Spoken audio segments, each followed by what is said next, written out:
The heat in Meereen was always unrelenting, but something colder lingered in Daenerys' eyes these days. Since Jorah's exile and the assassination of Barristan Selmy, she had grown more withdrawn. Daario tried to make her laugh. Grey Worm stood by her loyally, and Missandei offered calm wisdom. But it wasn't enough. She was surrounded, but she was alone. There was no Tyrion Lannister to challenge her, to offer clever insight wrapped in dry sarcasm, or to whisper caution when her fire rose. No voice to remind her that mercy had weight, that every act of justice left behind a shadow.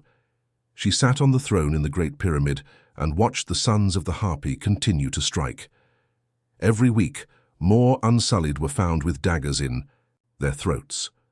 She listened and she punished. She crucified more of the old masters. She burned their homes. She fed 3 slavers to Viserion and Rhaegal in the fighting pits. The city grew quieter, but not safer. The truth was simple. She no longer trusted anyone. In another world, perhaps Tyrion would have come ashore with Varys, drunk and dangerous in all the right ways. He would have spoken of politics like it was. Chess told her stories of the Mad King to warn her. But in this world he remained in Essos, lingering in the wine-drenched corners of Volantis, believing Daenerys was yet another Targaryen dream that would die in sand and blood. And so she ruled without a voice of reason. The turning point came when Hizdahr Lorak attempted to poison her. He had smiled as he approached her chambers with a plate of fruit, his hands shaking slightly, his breath a little too sweet.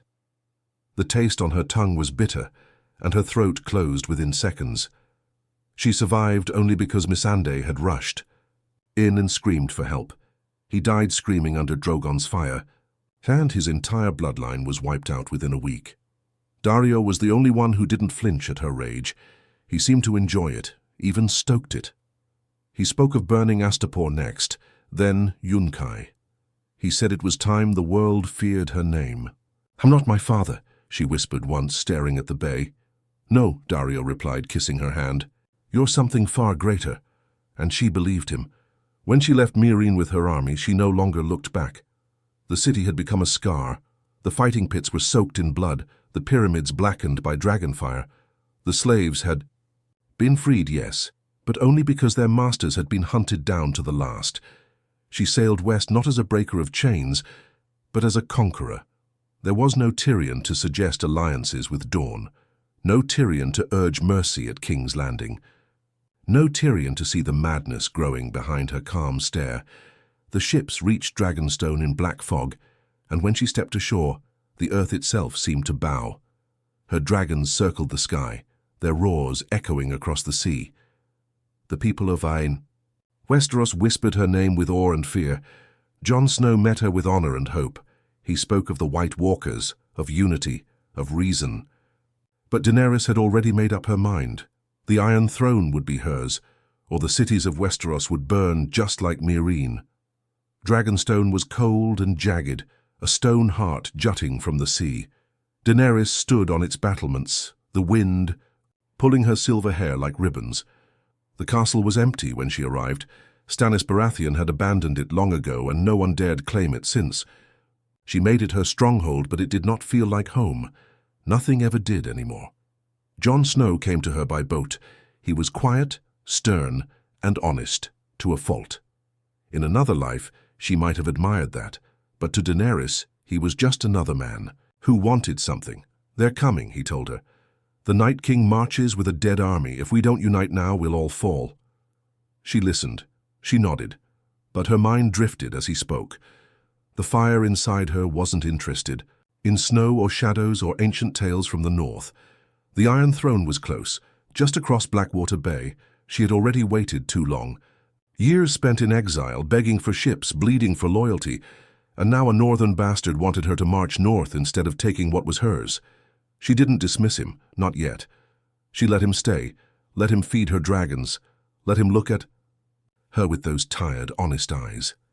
But every night when the fires burned in the hearth, her thoughts wandered elsewhere. King's Landing. She pictured it burning, red and gold banners curling in the flames.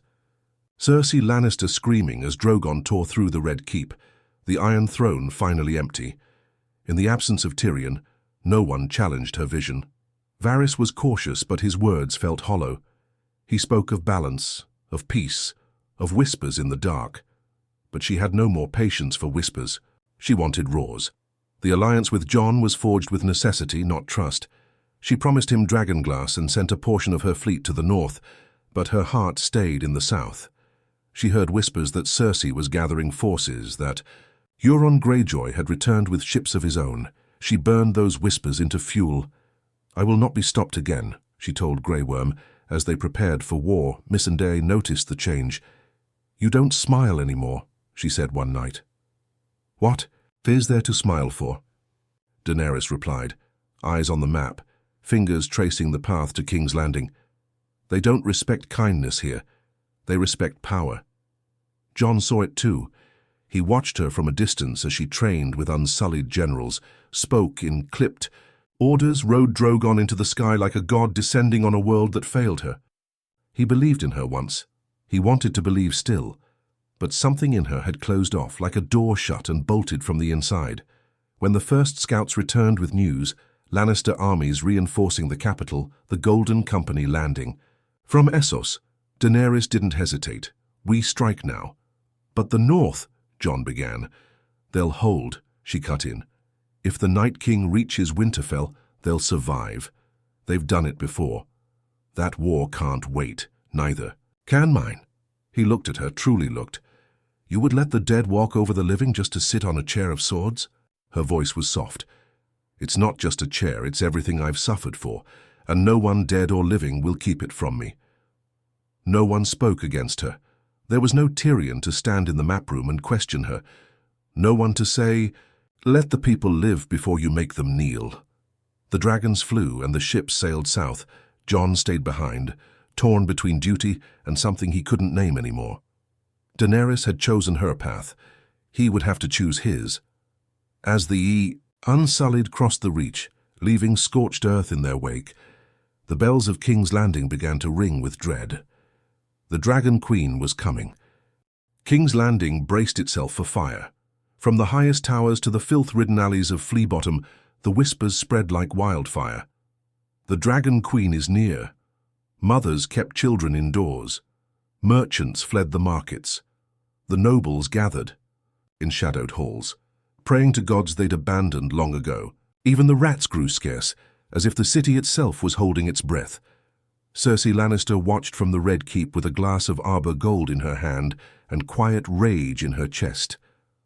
"Let her come," she muttered, "and let her burn herself, out trying."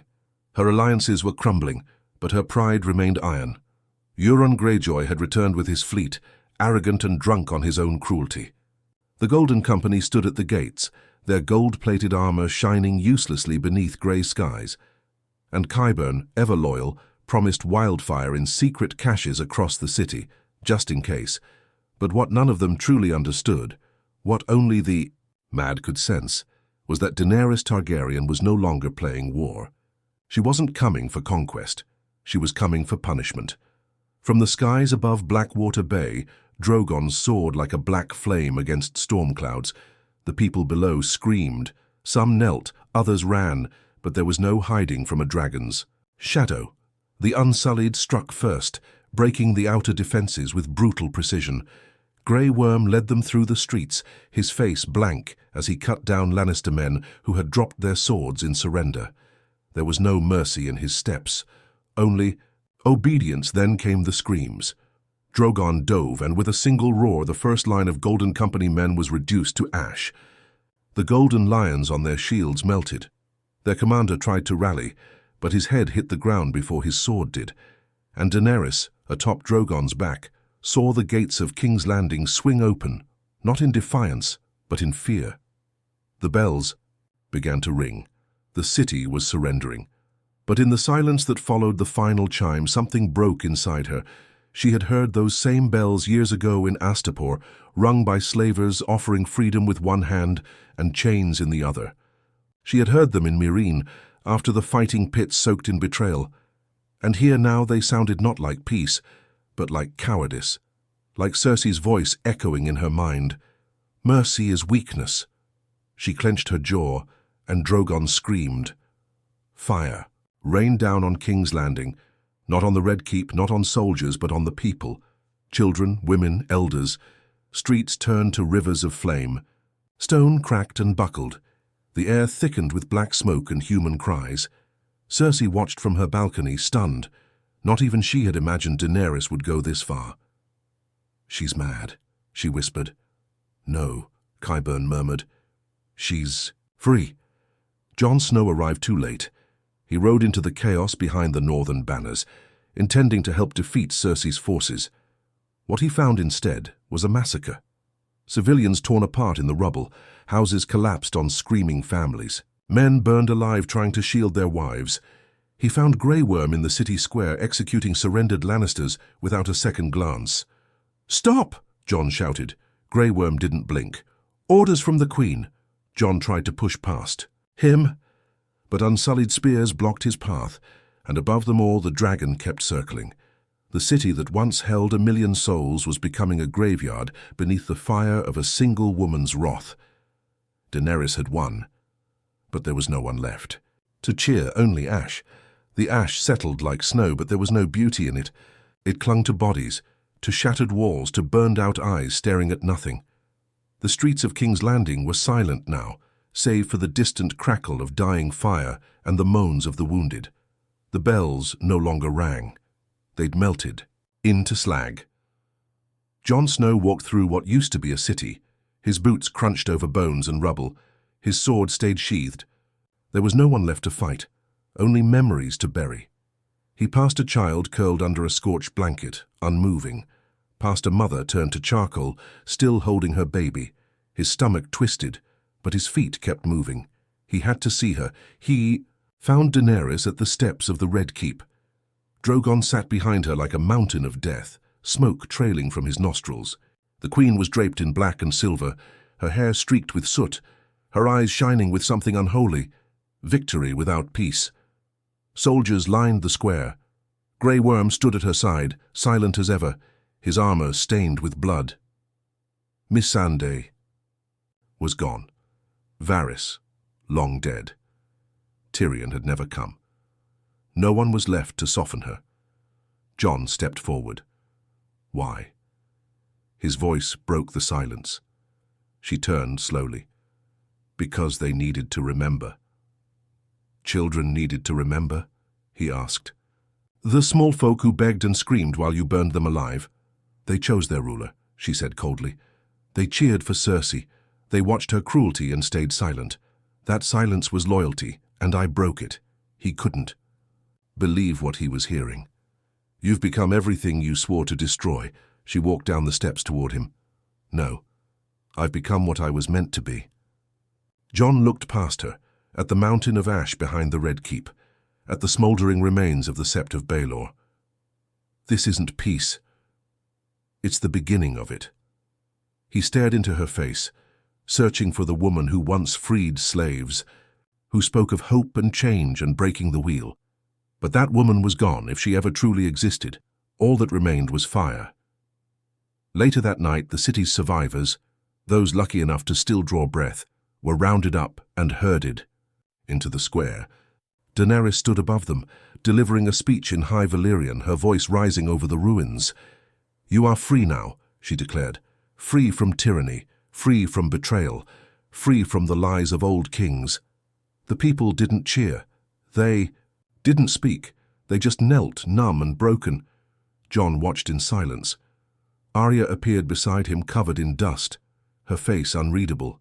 "She's mad," Arya whispered. "She's no queen. Not anymore." Jon didn't reply. He felt it in his bones, but saying it was one thing, doing something about it was another. That night, Grey Worm executed over 100 prisoners, former city guards, nobles, merchants, anyone suspected of disloyalty. No trials, no mercy. Daenerys had declared a new world, and in her world, justice meant fire. As the days passed, she began rebuilding, not the city but her rule. The Red Keep was reinforced. The Iron Throne pulled from the ashes and melted, reshaped into something new. A throne of dragon steel, a symbol of fear. Messages were sent to the rest of Westeros, kneel or burn. Sansa refused from Winterfell. Gendry, now Lord of Storm's End, sent no reply. Yara Greyjoy bent the knee, hoping to protect her islands. The Vale waited, watching. And Jon. He sat alone in the shattered halls of the keep, haunted by what he allowed. Torn between blood and duty, love and horror, he had once loved her. But the woman he loved was dead, and the queen who stood in her place would burn the realm to cinders before stepping down. The air in Dragonstone had once smelled of salt and wind, now it stank of smoke and blood. Jon Snow stood on the cliffs, watching Drogon circle in the distance like a vulture. He hadn't spoken to Daenerys since the executions. There was no need. Her message had been clear: submit or be silenced. She was no longer seeking counsel, only obedience. And the worst part?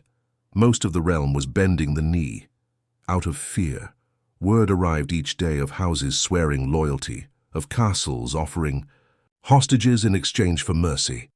Those who resisted were burned before the raven's wings cooled. Tyrion Lannister might have stopped this, might have challenged her, reminded her of what power truly meant. But in this world, he had never come. In this world, Jon stood alone. Arya had vanished, slipping through the shadows of the Red Keep. She didn't say where she was going, only whispered, "If you won't do it, I will," then disappeared into the ash. Sansa, refusing to acknowledge Daenerys as queen, had fortified Winterfell. Ravens flew back and forth, each colder than the last. The north would not bow. Jon could feel the coming storm. The realm was teetering again, only now the fire was coming from the throne itself. Varys had once said, "A Targaryen alone in the world is a terrible thing." Jon now understood. He still remembered the way she looked at him before it all turned to ashes. That brief flicker of vulnerability, that question in her eyes. "Will you stand with me?" But how could he? Daenerys had convinced herself she was the only hope for peace, but all she'd brought was a graveyard. The final straw came when he discovered the list. In a sealed chamber below the keep, Jon found scrolls, meticulously written lists of nobles, knights and even common folk suspected of disloyalty. Each name marked with a fate: kneel, burn, or simply eliminate. He recognized some. A boy who'd brought food to Arya, an old knight who once served under Stannis. Even Samwell. Tarly's name appeared, crossed out with the word "too close to Jon." He stared at the ink until his vision blurred. That night Jon sought her out. He found Daenerys in the war room, staring at the painted table of Westeros. She stood like a goddess in armor, her hand resting on a dagger, her gaze pinned on the "North, you plan to march on Winterfell?" he asked. She didn't look up.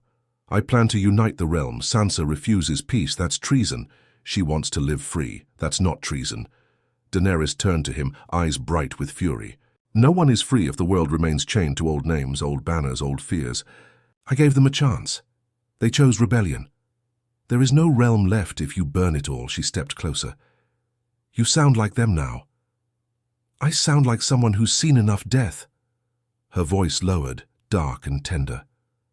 "I want you with me, Jon. I still do. I need you." She touched his chest. "Together we could build a better world." His heart twisted. "I don't know what we're building anymore," he said quietly. She withdrew her hand. "Then you're in my way." The silence between them was sharper than any blade. Jon left without another word. In the dark, alone in his chambers, he picked up the scroll with Sam's name. The ink smeared beneath his thumb. A decision settled over him like snowfall. He would speak to her once more, and if she wouldn't turn back from the fire, then he would have to end the war himself, even if it meant breaking his own heart. Morning broke grey over Dragonstone, the sea restless beneath low clouds. Jon Snow dressed in silence, each buckle fastened like a weight, dragging him closer to damnation. He wore no sigils, no crown. Just leather and steel, as if that could protect him from what he had to do. The blade he took was not Longclaw. He chose a simple dagger, Valyrian steel, gifted by Sam years ago. It had no name, no legend. That felt right. There should be no glory in what he was about to do, only sorrow. He passed guards without speaking. The Unsullied barely glanced at him. They trusted him.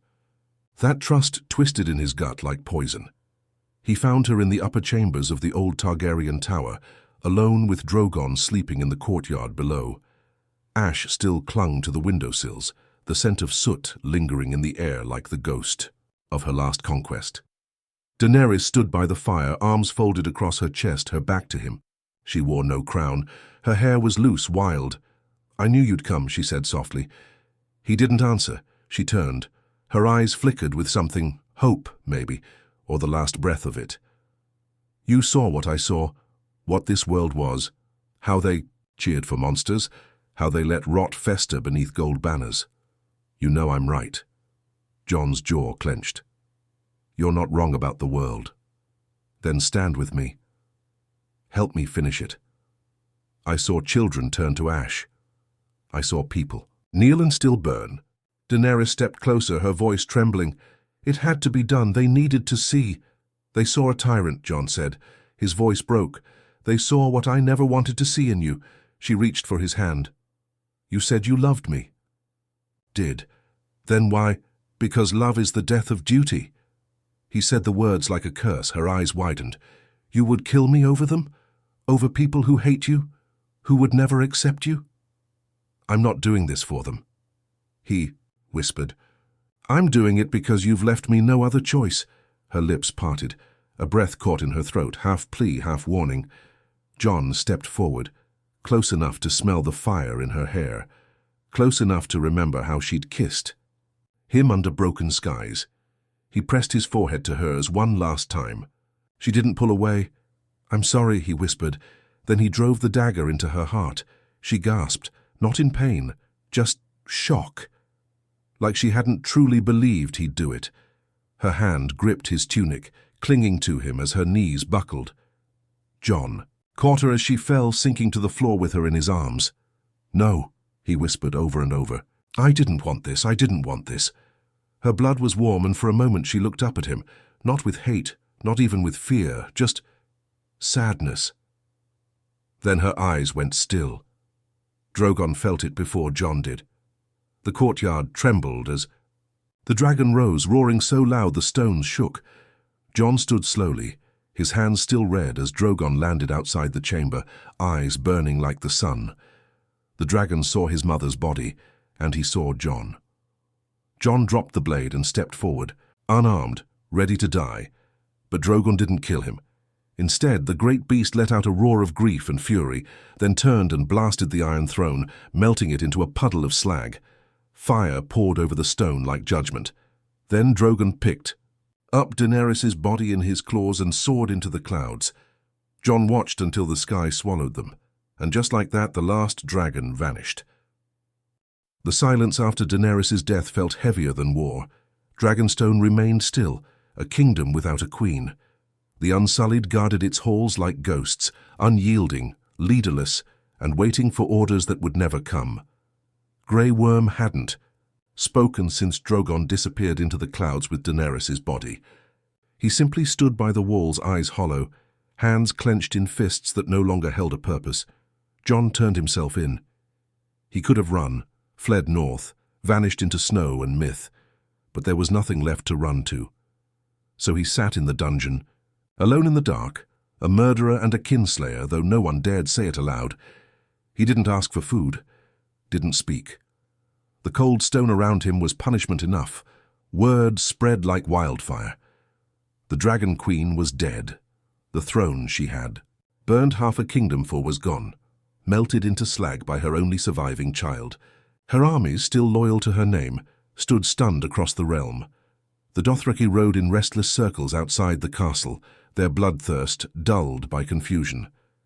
The Unsullied waited for Grey Worm's command, but Grey Worm only stared at the sea. Weeks passed. The world began to move again. The remaining lords and ladies of Westeros were summoned to King's Landing, or what was left of it. The Red Keep, half collapsed, served as the meeting ground. Lords from the Riverlands, Reach, Stormlands, Vale, Dawn, and the Iron Islands arrived. Sansa came from the north, draped in black. Arya stood at her side, silent, eyes sharper than any blade. Tyrion Lannister finally arrived, dragged in chains by Yara's men. He had heard of it all in whispers from Volantis. He had missed everything. He looked upon the ruins of King's Landing and muttered, "She didn't need me after all." Inside the throne room, they debated the future like scavengers. Over a corpse, Yara demanded justice for Daenerys, claimed she had freed the Iron Islands from Euron, from madness. The Unsullied demanded justice for their queen. Sansa demanded the North remain free. Gendry sat quietly, unsure of the man he'd once called friend. The Vale wanted peace. Dorne wanted silence. And then they spoke of Jon. Tyrion. No longer a hand stood to speak. He was gaunt, but his mind remained sharp. "He did what none of us could," Tyrion said. He stopped her. "She freed the world," Yara spat. "You call that justice?" "She burned it," Arya answered coldly. "She burned children, women, surrendered men." "She was our queen," shouted Grey Worm, finally speaking. "She was," Jon said, escorted in chains. "And I loved her." The room quieted. "I didn't kill her because I hated her." Jon continued. "I killed her because I believed she'd destroy everything we were meant to protect." "She was fire," Tyrion said quietly. "Beautiful, bright, and deadly. But fire doesn't care what it burns."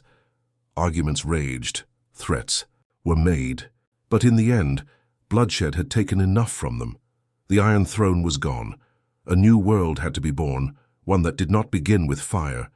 Sansa declared the North independent. No one argued. Bran the Broken, quiet, strange Bran, was chosen. As king, not because he wanted it, but because he would not burn for it, and Jon banished. Not executed, not crowned, sent to the wall, to the Night's Watch that barely existed anymore. No throne, no titles. Just cold wind and silence. He didn't fight it. He welcomed it. As he rode north past the ruins, past the fields where the grass hadn't yet grown back, he saw no banners flying, only crows circling overhead. No songs were sung for Daenerys. No statues were built. She had come to Westeros to break the wheel. In the end, she was crushed beneath it. The wind howled as Jon Snow crossed the frost-bitten gates of Castle Black. There were no cheers, no torches, only silence and snow. The Night's Watch, once a brotherhood of thousands, was now a scattered handful of misfits, runaways, orphans, and the forgotten. Ghost was there, waiting for him beyond the wall, eyes glowing faintly in the dark. The direwolf padded up slowly, then pressed his head to Jon's chest. Jon dropped to his knees and buried his face in Ghost's fur. It was the only embrace he would receive. They rode north again, past the wall, beyond the shadow of shattered kingdoms and burned thrones. Tormund Giantsbane welcomed Jon with a grunt and a nod. There were no words between them, none were needed. They understood one another. They had both lost their queens. Far in the distance, past the frozen rivers and pine forests, lay the true north, a land untouched by crowns, kings, or ambition. A place where no one cared who you were, only how you lived. Jon never spoke of Daenerys again, but he dreamed of her.